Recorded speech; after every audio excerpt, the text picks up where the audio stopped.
আসসালামু আলাইকুম বন্ধুরা। আপনারা যদি খুব তাড়াতাড়ি এবং কি ভালোভাবে আরবিতে কথা বলা শিখতে চান, তাহলে আপনার জন্য আমার একটা পরামর্শ থাকবে। সেটি হলো আপনি যত পারবেন বেশি বেশি আরবি শব্দের অর্থগুলো মুখস্থ করুন। কারণ শব্দের অর্থ ছাড়া কিন্তু বাক্য তৈরি হয় না। তাই বেশি বেশি শব্দের অর্থ শিখতে হবে। আমার এই ভিডিওটি দেখলে আপনারা খুব তাড়াতাড়ি অনেকগুলো শব্দের অর্থ জানতে পারবেন। আমার চ্যানেলটিতে নতুন হলে চ্যানেলটি সাবস্ক্রাইব করে পাশে থাকবেন। সম্পূর্ণ ভিডিওটি দেখার অনুরোধ রইল। বাড়ি এর আরবি অর্থ বেত। আরবিতে বলা হয় বেত, বাংলা অর্থ হচ্ছে বাড়ি। ডিম এর আরবি অর্থ বেত। আরবিতে বলা হয় বেত, বাংলা অর্থ হচ্ছে ডিম। মাংস এর আরবি অর্থ লাহাম। আরবিতে বলা হয় লাহাম, বাংলা অর্থ হচ্ছে মাংস। ডাল এর আরবি অর্থ আদাস। আরবিতে হচ্ছে আদাস, বাংলা অর্থ ডাল। মুদি দোকান এর আরবি অর্থ বাকালা। আরবিতে বলা হয় বাকালা, বাংলা অর্থ হচ্ছে দোকান। রুটি এর আরবি অর্থ খবুজ। আরবিতে বলা হয় খবুজ, বাংলা অর্থ হচ্ছে রুটি। সেলুন এর আরবি অর্থ হাল্লাক।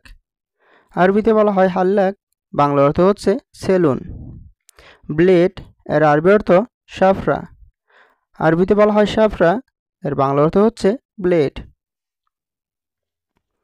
রোগী বা অসুস্থ লোক এর আরবি অর্থ মারিদ। আরবিতে বলা হয় মারিদ, বাংলা অর্থ হচ্ছে রোগী বা অসুস্থ লোক। ঔষধ এর আরবি অর্থ দাওয়া বা এলাচ। আরবিতে বলা হয় দাওয়া বা এলাচ, দুটো একটা বললেই হবে। এর বাংলা অর্থ হচ্ছে ঔষধ। হাসপাতাল এর আরবি অর্থ মুস্তাশফা। আরবিতে বলা হয় মুস্তাশফা, এর বাংলা অর্থ হচ্ছে হাসপাতাল। ট্যাবলেট এর আরবি অর্থ হুবুব। আরবিতে বলা হয় হুবুব, বাংলা অর্থ হচ্ছে ট্যাবলেট। মানে এর আরবি অর্থ ইয়ানি। আরবিতে বলা হয় ইয়ানি, এর বাংলা অর্থ হচ্ছে মানে। শুরু করা এর আরবি অর্থ ইয়াবদা। আরবিতে বলা হয় ইয়াবদা, বাংলা অর্থ হচ্ছে শুরু করা বা আরম্ভ করা। শেষ এর আরবি অর্থ খালাস। আরবিতে বলা হয় খালাস, বাংলা অর্থ হচ্ছে শেষ। এখন এর আরবি অর্থ আলহিন বা দাহিন। আরবিতে বলা হয় আলহিন বা দাহিন, দুইটা বললেই হবে, বাংলা অর্থ এখন। অবসর বা খালি এর আরবি অর্থ ফাদি। ফাদি অর্থ অবসর বা খালি দুটাই বোঝায়। যেমন আপনাকে যদি বলে যে পাতিলে ভাত আছে কিনা, যদি না থাকে আপনি বলতে পারেন হাদা ফাদি, মানে এটা খালি। আবার আপনার কোনো কাজ কাম নেই, বসে আছেন, কেউ বলতে পারে ইনতা ফাদি, মানে আপনি কি অবসর আছেন। তাই ফাদি অর্থ দুভাবে ব্যবহার হয়, অবসরেও এবং কি খালিতেও ফাদি ব্যবহার হয়। দেখা এর আরবি অর্থ শুভ। আরবিতে বলা হয় শুভ, বাংলা অর্থ দেখা। শোনা বা শুনুন এর আরবি অর্থ ইসমা। আরবিতে বলা হয় ইসমা, এর বাংলা অর্থ শুনুন বা শোনা। শব্দ এর আরবি অর্থ সওত। আরবিতে বলা হয় সওত, বাংলা অর্থ হচ্ছে শব্দ। অফিস এর আরবি অর্থ মক্তব। আরবিতে বলা হয় মক্তব, বাংলা অর্থ হচ্ছে অফিস। টেবিল এর আরবি অর্থ তাওলা। আরবিতে বলা হয় তাওলা, বাংলা অর্থ হচ্ছে টেবিল। চেয়ার এর আরবি অর্থ কুরসি। আরবিতে হচ্ছে কুরসি, বাংলা অর্থ হচ্ছে চেয়ার। ফাইল এর আরবি অর্থ মালাব।